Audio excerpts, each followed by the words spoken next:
24 जुलाई सुप्रभात का बहुत बहुत आशीर्वाद। हम सभी लोग क्रीम क्लास में भगवान की जन कल्याण के विषय पर चर्चा कर रहे हैं और ये विषय लगेगा आपको कि हर पंचांग में हम देखते हैं वो चीज बहुत छोटे रूप में दिखाई जाती है, जबकि होना क्या रूप में चाहिए वो आज आपको विशेषता के साथ आज हम बता रहे हैं। तीर्थंकर गर्भ अवधि पूर्ण होने पर सर्वग्रहों की उच्च और बलवान स्थिति में शुभ योग शुभ लग्न में तीर्थंकर भगवंत का माता जन्म देती है। कहने का मतलब अच्छे योग, अच्छे लग्न, शुभ योग, सब चीज उच्च गति के जो नक्षत्र हैं वो अपने आप आकाश में मंडल में आते हैं। उस समय किसका जन्म होता है? तीर्थंकर का। अनेक भगवात्माओं के भव्यत्व की सफलता जिनके जन्म में निहित है, यानी उनके जन्म के साथ कितने भव्य आत्मा उनके साथ जन्म ले लेती है उनके निमित्त से। जैसे महाराज ने दीक्षा ली, ठीक है, अब रहे किसके साथ रहे? हमारे साथ। समाधि किसके पास होगी? हमारे पास। आहार कहाँ होगा? हमारे पास। साधना कहाँ होगा? हमारे निमित्त से कर रहे हैं ना। निमित्त हो गया कि नहीं हो गया? ऐसी दीक्षा किसने दी? गुरु जी ने दी। तो गुरु जी ने दीक्षा ली तो हम लोग का दीक्षा लेने का भाव बना। उनके निमित्त से हम भी कर रहे हैं, हमारे निमित्त से आप कर रहे हैं, आपके निमित्त से और। तो ऐसे तीर्थंकर के निमित्त से लाखों करोड़ों जीव, भव्य जीव क्या होते हैं? करने के लिए निमित्त से मिल जाते हैं। उन बीतराग तीर्थंकर प्रभु के जन्म को जन्म कल्याणक कहा है। किसको कहा है? और किसी व्यक्ति को जन्म कल्याणक नहीं कहा, उनका जन्म कहा। लेकिन सिर्फ तीर्थंकर का जन्म कल्याणक इसलिए क्योंकि उन्होंने प्राणी मात्र के कल्याण की भावना पाई। अपार्थिव आत्म तत्व के अपूर्व ज्ञाता तीर्थंकर प्रभु का पार्थिव रूप में यह अंतिम जन्म होता है। कौन सा जन्म होता है? अंतिम। इसके बाद ना उनका जन्म होता है, ना गर्भ होता है, ना केवल ज्ञान, ना दीक्षा, कुछ नहीं। बस ये पहला जन्म है और इसके बाद दीक्षा कल्याण होगा, फिर केवल ज्ञान और फिर निर्माण। बस ये सब जो भी चीजें हैं उनकी अंतिम है। उनकी हर क्रिया, अरुण भैया, अंतिम क्रिया है। बस इसके बाद वो क्रिया नहीं होती, जो असंख्य जीवों के जन्म और मृत्यु के बंधन से मुक्त कराने में कारण बनता है। तीर्थंकर प्रभु का जन्म ही अनेक जीवों के कल्याण का कारण बनता है। अतएव उनके जन्म को जन्म कल्याण कहते हैं। तीर्थंकर के अतिरिक्त और किसी के जन्म को जन्म कल्याण नहीं कहते। उनकी महिमा है, गुणगान है। जिस समय तीर्थंकर का जन्म होता है उस समय तीनों लोगों में अंधकार का नाश करने वाला उद्योग क्षण भर में ही फैल जाता है। मैंने बताया ना, कल बताया था, नरक में क्या हो जाता है? एक क्षण के लिए सुख का अनुभव होता है, शांति की अनुभूति होती है। तीर्थंकर प्रभु के जन्म के प्रभाव से तीनों लोगों में आनंद और सुख प्रसार हो जाता है अपने आप।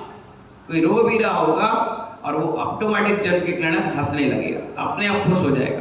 इसलिए अपन कहते हैं ना पंचड़न में, भाई साहब, चाहे जन्मजात बैरी हो, लड़ाई झगड़ा हो, चाहे समाज कोई हो, कैसी भी हो, सबको इस कल्याण में सम्मिलित होना है।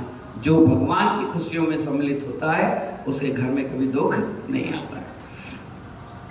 प्रभु के जन्म के महात्मा से नारकी जीव को भी एक क्षण का अपूर्व सुख की प्राप्ति होती है। प्रकृति का प्रभाव, जो प्रकृति है इसका क्या प्रभाव पड़ता है? तीर्थंकर परमात्मा के जन्म के समय अनेक प्राकृतिक वातावरण में अद्वितीय, सुंदर और अपूर्व एवं अनुपम होता है। शीतल, मंद, सुगंधित वायु बहती है। कैसी? शीतल यानी कितनी ठंडक है। मंद है, एकदम तेज नहीं कि सामान उड़ जाए, है ना। और सुगंधित का मतलब बदबूदार नहीं, सुगंधित बहुत। पृथ्वी धन धान समृद्ध हो जाती है किसके जन्म के साथ? प्रत्येक जीव के मन में स्वाभाविक आनंद और प्रमोद होता है। स्वाभाविक होता है, जानबूझ के नहीं। अपन कहते हैं हंसो, मुस्कुराओ, स्माइल, नहीं, स्वाभाविक होता है। दिशा मंडल प्रसन्न होता है, चारों दिशाएं, दसों दिशाएं क्या हो जाती है? प्रसन्न हो जाती है। आकाश मंडल मनोहर दिखता है, सुंदर, साफ, बिल्कुल। देव दुंदुमी बजाते हैं। कितने बाजे? 12.5 करोड़। 1 2 को 2 4 10 नहीं, तुम लोग कितने बैंड मंगवाते हो बताओ? 20 मिनट झोबरा में कितने बेड? कुल मिला के 6-7, बस पूरे ग्वालियर के मिला लो तो 50। मैं कह रहा हूँ पूरे मध्य प्रदेश के मिला लो, पूरे भारत के मिला लो तो 12.5 करोड़ बाजे नहीं होंगे।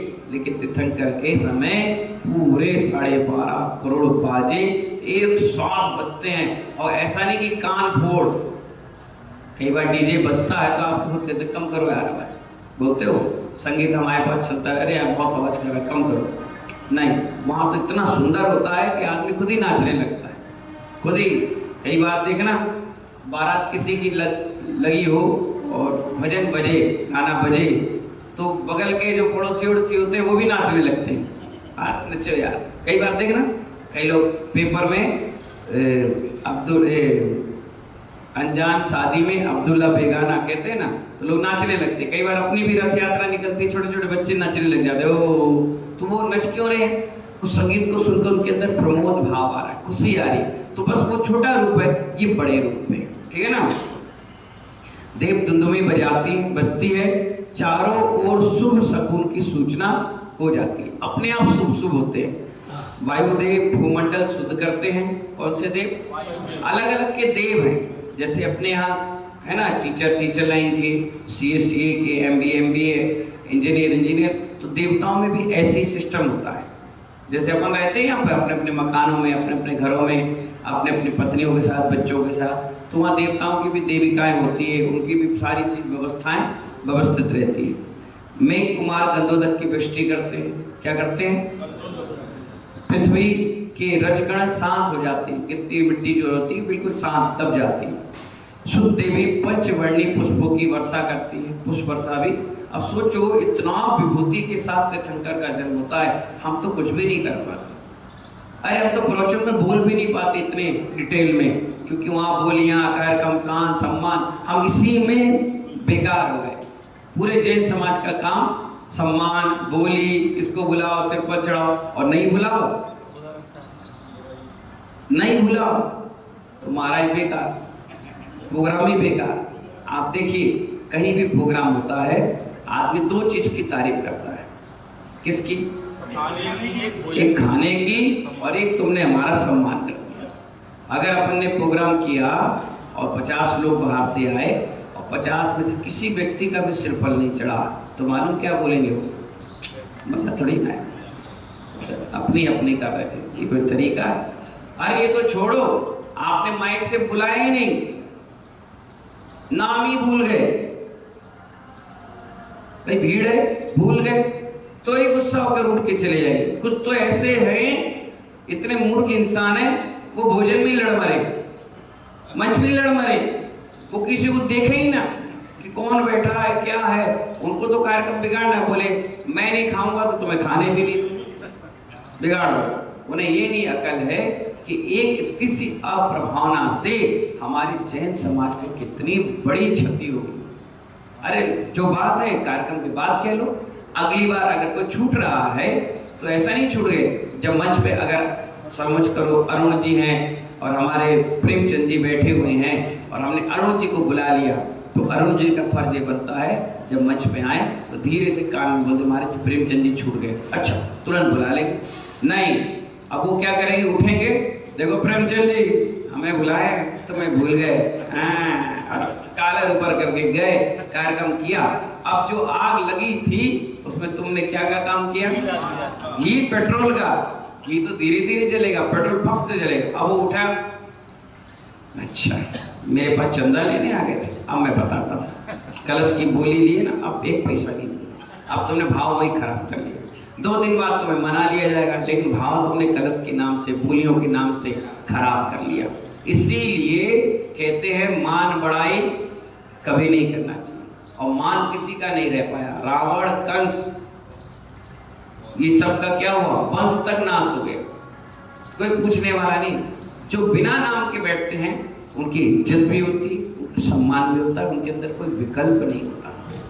अब आप मंच पे किनारे बैठे और मैंने अचानक से बुला लिया, आओ भाई श्याम अग्रवाल, कितनी खुशी हुई, ये तुम्हारा नाम होता तो हम बुलाते थे, मैंने बैठे था तो नाम तो हो ही गया। तो इसीलिए क्या होता है, तीर्थंकर के बिना वहां पर कुछ भी नहीं, सब अधूरा। तीर्थंकर के आते ही सब पूरा हो जाता, अपने आप बिना उसके काम सब करने लग जाते हैं। इंद्र देव का आगमन भी हो जाता है।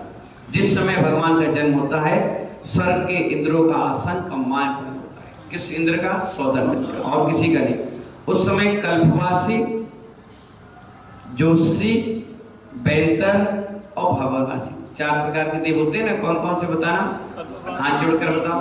कल्पवासी, ज्योतिषी, बैंतर, भवनवासी, ये 4 प्रकार के देवों के यहाँ क्रमशः, जैसे कल्पवासी है तो उनके यहाँ घंटा, कल्पवासी का क्या बजेगा? घंटा। ज्योतिषी का सिहनाद, सिहनाद होती ना, गजर गर्जना। और बैंतर के पास भेरी, भेरी भेरी होती है, ऐसी टेढ़ी सी होती है, सांप जैसी बजाते, जैसे, हाँ भेरी बोलते उसको। और भवनवासी देवों के यहाँ शंख अपने आप ही बजने लगते हैं। क्या होता है? जैसे कोई मेहमान आपके घर के सामने आया, अभी तो सीसी कैमरे में आप देख रहे थे, वैसे घंटी होती थी, बेल, डोरबेल होती है, उस डोरबेल को जैसे बजाते हैं तो आपको पता चल जाता है तो वो बाहर कोई आया है। ऐसे तीर्थंकर का जैसे जन्म होता है शुभ लक्षण पर, वैसे शंख, भेरी, गर्जना और घंटा ये अपने आप बजने लगे। Done done done done done done done. सारे देवताओं को पता चल जाता है तीर्थंकर का जन्म हो। तुरंत अवधि ज्ञान लगाते कहाँ पे हुआ है? वहां पे हुआ है भरत क्षेत्र में, डबरा में।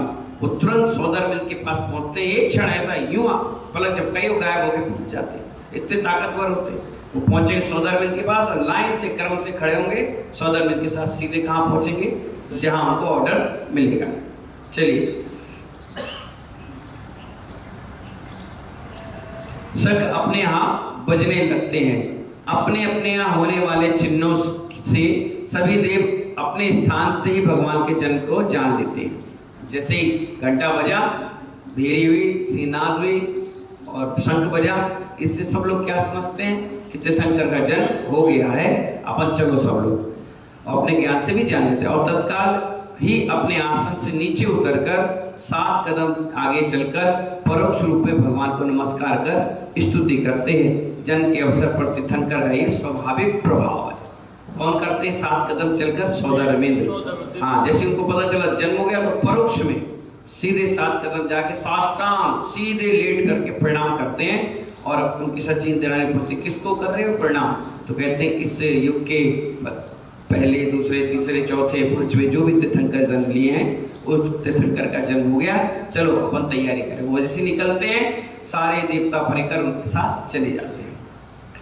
तत्क्षण ही सौदामिनी की आज्ञा से हाथी, घोड़ा, रथ, लिख लो, हाथी, घोड़ा, रथ, प्यादे, गंधर्व, बैल और नर्तकी रूप 7 प्रकार की देव सेना। कितने प्रकार की? कौन कौन सी? हाथी, पहला हाथी शुभ होता है, हाथी, घोड़ा, रथ, प्यादे पैदल चलने वाले, गंधर्व बजाने वाले, बैल, बैल में ही रहते हैं, अपन कह नहीं सकते कि बैल नहीं रख सकते, शुभ है। और नर्तकी, महिलाएं जो होती ना नाचने वाली नर्तकी, वो भी सुंदर अप्सराओं के जैसे। 7 प्रकार की देव सेना, इसे क्या कहते हैं? देव सेना। अत्यंत हर्ष और आनंद के साथ जन्म नगरी की ओर प्रस्थान करती है। वहां से सीधे कहां आती है? जहां जन्म होना है, अयोध्या में, वहां पहुंचती है।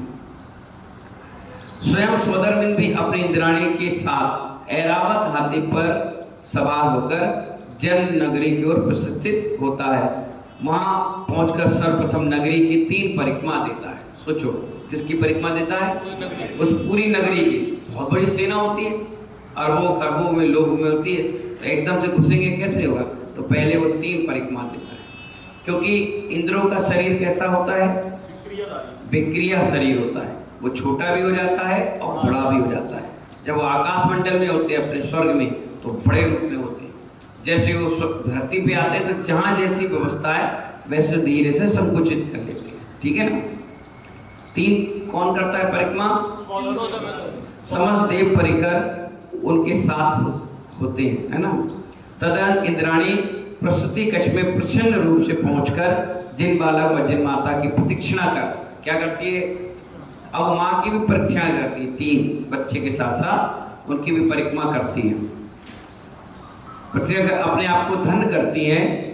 फिर जिन माता को माया निद्रा में निद्रित कर अत्यंत हर्ष और उल्लास के साथ जिन बालक को उठा लेती है, निद्रा में वो कर देती है बेहोश जैसा और बालक को उठा लेती है। वहां एक कृत्रिम बालक छोड़ जिन बालक की मनोहर छवि को निहारती है। बताया ना, तीर्थंकर के जन्म में जब जो सचिन रानी महिला बनती है अपने यहाँ, कहा जाता है 40 नील महिलाएं स्त्री पर्याय का छेद कर लेती है, बस तीर्थंकर के जन कल्याण का पहला दर्शन करने का।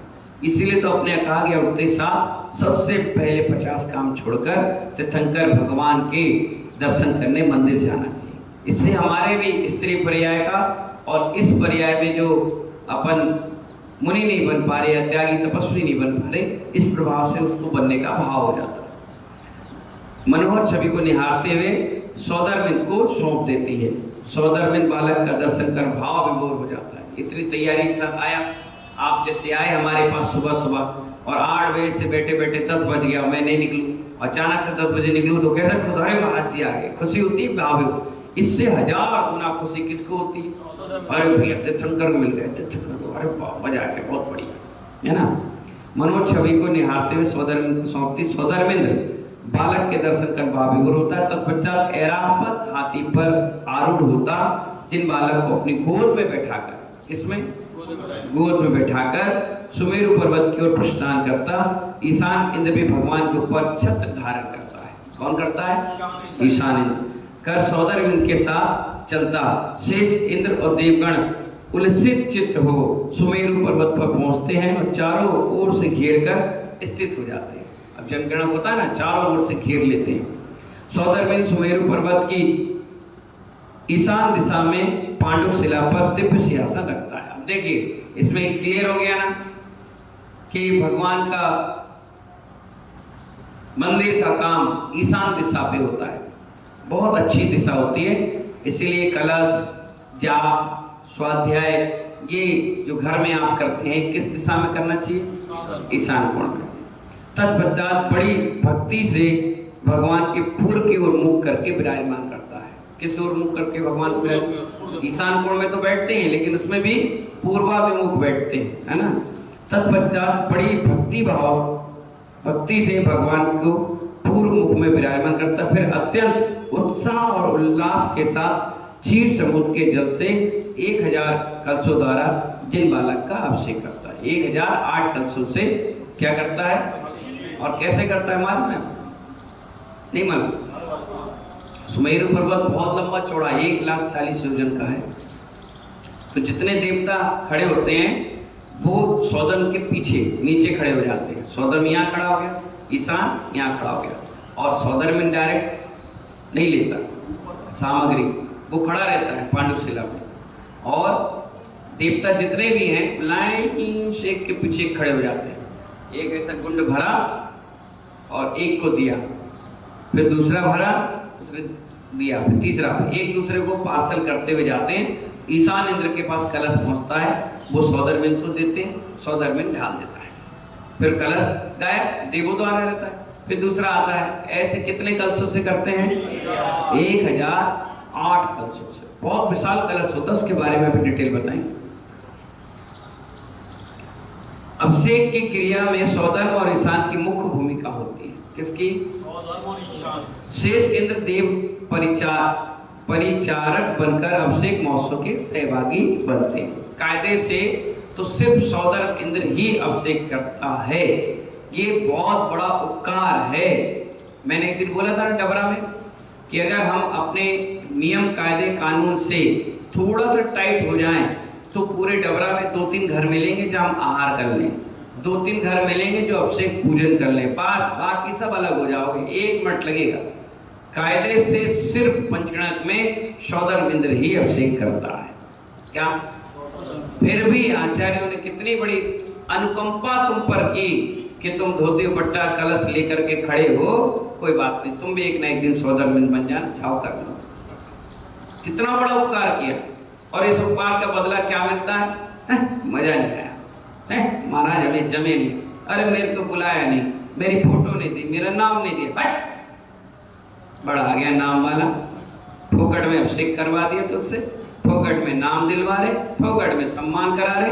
कभी कभी सोचो, जो टीका तुम्हें लगा है वो मंदिर का है, जो पटका तुम्हें पहनाया गया वो मंदिर का है, जो मोमेंटो तुम्हें दिया गया है वो भी मंदिर का है, जो बैनर में फोटो लगी उसका खर्चा भी मंदिर ने दिया है। तुमने दिया क्या जो इतने उछल रहे हो? तुमने दिया क्या? क्या दिया बताओ? मैं कभी कभी देखता हूं समिति कमेटियां बन जाती हैं, अध्यक्ष मंत्री कोषाध्यक्ष फलाने फलाने फलाने बन जाते हैं, छोटे छोटे कार्यकर्ता, मेरा नाम नहीं दिया, मेरी फोटो नहीं दी, मुझे आगे नहीं रखा, मुझे पीछे नहीं किया। कभी कभी सोचो तुमने किया क्या, तुमने दिया क्या वहां पर जो इतना मान सम्मान के पीछे भाग रहे हो? जिसने किया वो तो कभी नहीं कहता, वो तो तुमसे कुछ भी नहीं कह रहा, तुम सिर पर चढ़ाओ नहीं चढ़ाओ, चुपचाप शांति से सारा कार्यक्रम हो रहा। अगर हम भी इस चीज का ध्यान लगने लग जाए तो रोज पिटो सब लाइन से, सब रोज क्लास लगे, रोज मुर्गा बनो, और देखना हो तो जहां चतुर्मास हो रहा है एक बार जाके देखा, सब पता चल जाएगा कि कितने सरल और सीधे तुम्हें महाराज मिल गए। मुर्गा बनते सब कमरे के सामने, कान पकड़ के दंडवत। मालूम है एक जगह चतुर्मास हो रहा अरुण जी, और 8:30 का टाइम था प्रवचन का, और कमेटी के मेंबर 4 मेंबर वहां दरवाजे के सामने रोज आते थे 8:30 बजे, सिर पर चढ़ा महाराज जी प्रवचन के लिए चलो, तब वो महाराज उठ करके प्रवचन में जाते थे। सोचो कितनी बड़ी बात, वो अध्यक्ष 5 मिनट लेट हो गया बस, कितना, बाकी सब खड़े थे लेकिन अध्यक्ष नहीं आया। वो महाराज कमरे में रहे, आहार के लिए भी नहीं उठे, 17 की 17 पिच्छी थी, एक भी कमरे से बाहर नहीं निकला, एक भी। यूनिटी होती है साधु में, हमारे बगैर ये चले जाएंगे? बिल्कुल नहीं, इनके बगैर हम नहीं जाएंगे। नहीं, ब्रह्मचारिणी दीदी थी, उनसे लोगों ने कहा दीदी कोई बात हो गई क्या? हो बोले आप 5 मिनट लेट क्यों हो गए? बोले दीदी लेट हो गए कोई काम? बोले नहीं, टाइम से आइए, आपका समय कीमती है, और महाराज क्या फालतू बैठे? बिल्कुल नहीं, वो आचार्य है, उनकी गरिमा है, 5 मिनट पहले आइए। क्यों नहीं आए? और नहीं गए, उठे भी नहीं आहार के लिए। पूरी समाज में हल्ला मच गया, सबने पूछा जवाब, तो बेचारे अध्यक्ष मंत्री की क्लास लगी सब, और जितने 12-15 चौके लगे थे तो चढ़ बैठे सब, चढ़ बैठे। दूसरे दिन से 8 बजे खड़े, महाराज जी चलो, महाराज जी चलो। महाराज कह रहे हैं सीधी उंगली से घी नहीं निकलता, टेढ़ी करना। 1 मिनट बेइज्जती होती आदमी तुरंत रहे, क्योंकि अब पहले जैसे श्रावक रह ही नहीं गए ना, वो अपनी इज्जत प्यारी है, उन्हें अपनी इज्जत प्यारी है, अपना मान सम्मान प्यारा है, अपना नाम अपनी फोटो प्यारी है, पूरा रायता फैला देंगे, और खुद तो करेंगे साथ में 4 को और तोड़ेंगे। कितना बड़ा अंतराय कर्म बनता है मालूम, कितना बड़ा। अब इससे आदमी को समझ में आता है कि वो कितना नाम सम्मान के प्रति भूखा है, वो ज्ञान अर्जन के प्रति सिर्फ और सिर्फ बातें करता है। मैंने देखा कई लोग आते हैं, उन्हें कोई मतलब नहीं रहता किसी से, वो अपना पढ़ते हैं और अपने टाइम से चले जाते हैं। उनने कभी ये भी नहीं कहा कि हमें खाने नहीं मिला, हमें कभी बुलाया नहीं, हमारा नाम नहीं दिया, हमारा सिरपल नहीं चढ़ा। वो कोई मतलब नहीं रखते, क्यों? क्योंकि उनको सिर्फ मतलब है अपने चतुर्मास से ज्ञान अर्जन से। क्या मतलब है उसको? हाँ, और उन्हीं किस्सा सुनो, उन्हीं आचार्य महाराज 17 पिच्छी थी, कितनी? चौका कितने लगने चाहिए बताओ मास्टर साहब? कम से कम 2-3 एक्स्ट्रा लगना चाहिए भैया। 17 महाराज माता जी हैं तो कम से कम 10 ब्रह्मचारिणी दीदी भैया तो होंगे भैया। कुछ ऐसे भी हैं जो अशुद्धि से हो गए, कुछ ऐसे हैं जो बीमार पड़ गए, तो कुछ चौके ऐसे होते हैं जैसे थोड़ा जल्दी उनकी व्यवस्था बन जाए, कोई त्यागी व्यक्ति आ जाए, तो उनका कहना था कम से कम 20 चौके तो लगना चाहिए। अब लगे कितने? 17 की जगह 15। कितने लगे? 15 बहुत होते हैं।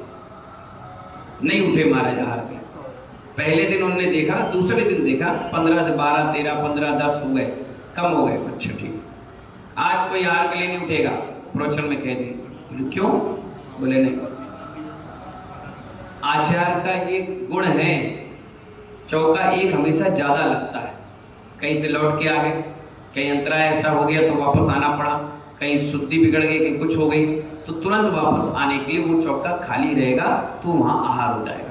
इसीलिए एक गुण होता है लघुत्व गुण, वो होना जरूरी है, और वो नहीं है। अभी इटावा में ऐसे हो गया था, आचार्य लॉकडाउन चल रहा था, चौके कम थे उस समय, वहीं प्रांगण में लग रहे थे, तो सब चौके में सब पड़ गए, गुरुजी पड़ गए, वो दूर थे, वहां से वापस आ गए, पता नहीं कोई गलती हुई, जैसे आए तो सब चौके में साधु पहुंच गए। अब सब साधु पहुंच गए, आहार भी स्टार्ट होने लग गया। फिर वो पड़गान में उन्होंने देखा कोई नहीं था, मुद्रिका छोड़ के आगे उपवास कर लिया। हमने खूब कहा, तब उन्होंने ये बात बताई कि हमेशा एक चौका जब साधु का आहार हो जाए स्टार्ट, जब तक हमेशा बचा के रखना चाहिए, अचानक दुकान कोई आ जाए। इसलिए हमेशा चौके कैसे लगाना चाहिए, एक एक्स्ट्रा रखना चाहिए हमेशा, 2 के धड़ाके से कहीं। और पानी बरसात का सीजन है तो कुछ चौके आसपास ऐसे तैयार करके हमेशा रखना चाहिए कि कहीं भी एट ए टाइम में 8 बजे भी पता चला इनका सूतक लग गया, तुमने चौका लगाए 2, अब क्या होगा? तुम सोचोगे कि महाराज जी एक ही चौके में चले जाएं। नियम है, आचार्य उपाध्याय एक ही चौके में कभी नहीं जाते, उनकी गरिमा खराब होती है। अब देखो सब कुछ करो, आहार दोनों महाराज का हो रहा है, एक उपाध्याय का, एक मुनि का। अब हम बैठे मुद्रिका लेकर, आपने हमारी पूजा की, अब उसी थाल में देखो, जब आप चढ़ा रहे होगे तो कैसे चढ़ाओगे हमें आहार? चौके में एक ही थाली लाई थी आपने पूजा की, कैसे चढ़ाओगे? थोड़ा थोड़ा सा। क्यों? क्योंकि बगल में महाराज है, उनको चढ़ाना। यहाँ तो चढ़ाओगे थोड़ा और वहां चढ़ाओगे पूरा, यही अभिनय होगी। क्या समझ में आया? पद के अनुरूप है। पाटा एक ही लगाया था तुमने, अब सामान खाली कर रहे जल्दी जल्दी, फिर लगा रहे, अब आपका मन शुद्धता की ओर नहीं गया, भड़बड़ी में हो गया, अब आपने पाटा लगा दिया। चलो अब थाली, इनका नमक का त्याग है, हमारा नहीं है, अब क्या करोगे? व्यवस्था बिगड़ गई पूरी। फिर क्या होगा? हम तो बैठ गए, चलो अब जैसी पूजा करने कोई बैठा तो सब लोग पीठ करके बैठ गए, तो ये भी एक अभिनय। क्या? ये भी अभिनय। फिर कई बार ऐसा होता है थाली हमें दिखाई नहीं और सामने वालों को दिखा दी, और वो उठ भी गया, वो देख भी नहीं पाया, तो अभिनय ये भी हो गई। फिर जोर जोर से चिल्ला रहे तो मन शुद्धि नहीं।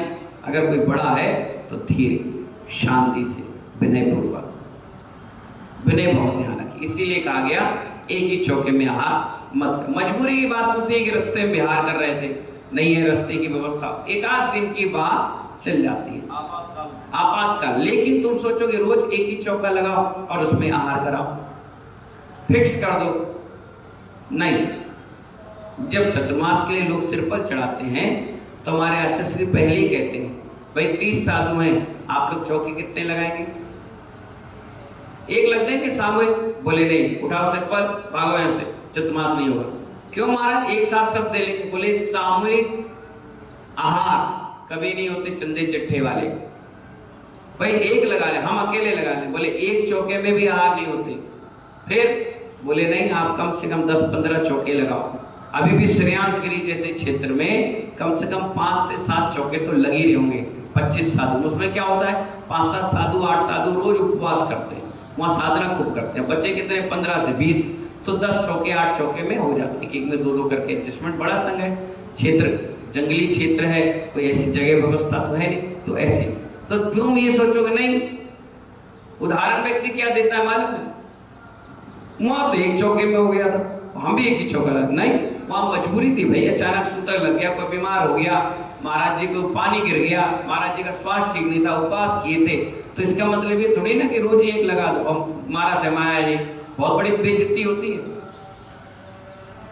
आधा से ज्यादा प्रभाव चौके से होती है। जब साधु निकले बाहर और 10-15 चौके चिल्ला रहे हो नमस्तु नमस्तु नमस्तु, तो 50, 100, 200 आदमी देखता है, अरे कितनी बड़ी प्रभाव हो गया, बहुत बढ़िया।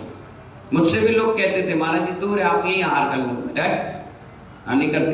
कितनी दूर है? बोले 1 किलोमीटर। हम ले जाएंगे, 1.5 हम जाएंगे। हम गए भी नहीं गए क्या? हम गए, हमारे पापा महाराज भी गए। क्यों बाबा? गए, इससे प्रभावना हुई कि नहीं? उतनी दूर गए बैंड बाजे के साथ, बैंड बाजे से आए, 10 लोग गए 10 लोग आए, अच्छा लगता है। तो क्या बता रहे थे आपको महोत्सव का अभिषेक उपरांत मैंने क्या कहा कि बहुत बड़ा उपकार है कि 100 दिन के बाद तुम लोग को मौका दे देते हैं, चलो अभिषेक कर लो, ये कर लो, खुश हो जाओ। लेकिन आपका दायित्व अभिषेक का है ही नहीं, आप तो सिर्फ कलश दो, काम कर रहा। हम सोचते हैं चलो कोई बात नहीं, बेचारे जैन समाज के लोग हैं, इतने पावरफुल नहीं कि लाख 2 लाख 10 लाख खर्च करें, चलो कर लो। बोलियां भी लग जाती हैं, जबकि बोलियां कुछ नहीं लगना चाहिए। 100 दिन का हक है, वही करेगा और किसी का नहीं। अब समाज के 2 पैसे आ जाएंगे, 10 लाख 5 लाख रुपए रथ यात्रा में खर्च हुआ, चलो कर लेंगे। पंचड़ा होता ही है भव्यता के साथ, कंजूसी के साथ नहीं। जैसे कंजूसी के साथ आप भाव बनाओगे, वैसे कंजूसी आपको फल भी मिलेगा। तो अभिषेक उपरांत 100 दिन की इंद्राणी जिन बालक को दिव्य आभूषण से सुसज्जित करती है, कौन करती है? इंद्राणी। हाँ, उसके बाद 100 1000 नेत्र बनाकर भगवान की सौम्य छवि को अवलोकन करता है। 1-2 नेत्रों से वो देख नहीं पाता, इतना भव्य उनका शरीर होता है। उसी समय तीर्थंकर बालक के दाहिने पैर के अंगूठे को अंकित लक्षण को देखकर 100 भगवान का लांछन चिन्ह घोषित कर भगवान का नामकरण करता है। जैसे ही ये दाहिना पैर होता है ना, सीधा पैर, उसके अंगूठे में देखता है तुरंत, जब तक अभिषेक होता है जब तक कुछ नहीं बोलता। जैसे ही उनके चिन्ह को देखता है, फिर उसी सुमेरु पर्वत पर घोषणा करता है सारे परिकर से कि ये पहले तीर्थंकर ऋषभ देव हैं, इनके पैर में बैल का चिन्ह है। वो अपने ज्ञान से देखकर बताता है और कोई घोषणा नहीं करता। अपन लोग क्या करते हैं, जब रथ यात्रा निकलती है जन कल्याण की, वही चिल्लाने लगा आदिनाथ भगवान की जय। अबे अभी थोड़ी ना आदिनाथ घोषणा हो गई, अभी तो तीर्थंकर बालक है, धर्म की जय बोलो और उसके बाद ले जाओ। जैसे ही वहां घोषणा हो जाए, वापसी में जितनी जय घोष लगाना है वही लगाओ।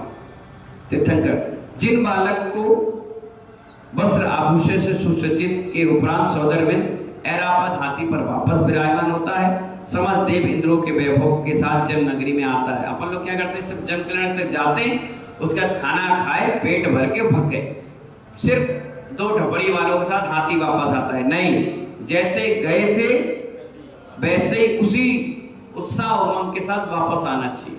ऐसे हर जगह का सिस्टम है, ऐसा गलत सिस्टम है, ये सुधार लीजिए, है ना। तत्पश्चात माता के पास पहुंचकर कृत्रिम बालक को उठा लेता है और माता की मायावी निद्रा को दूर कर बालक तीर्थंकर की माता के पास रख देते हैं। इंद्रजाणी प्रबोधिनी जिन माता अत्यंत आदरणीय हो, जिन बालक के देव दर्शन करती है। देवगण तीर्थंकर माता पिता का विशेष सत्कार और पूजा करके महान उत्सव करते हैं और अपने स्थान को लौट जाते हैं। यानी माता पिता की पूजा पाठ और उनसे क्षमा मांगते हैं कि हमने आपको मायावी निद्रा में करके तीर्थंकर बालक को कुछ क्षण के लिए अभिषेक के लिए ले गए थे, जैसे क्षमा करें और पुरस्कार सत्कार करके माता पिता का खूब बड़ा क्या करते हैं, बहुमान सम्मान करके लौट जाते हैं। इस प्रकार ये पूरा जन कल्याण की व्यवस्था है। अभी आपको बताएंगे ऐरावत हाथी, सुमेरु पर्वत, कहाँ ईशान कोण, क्या पूर्व दिशा, उसके बारे में भी आगे आएगा। ठीक है, जब तक के लिए बोलिए महावीर भगवान की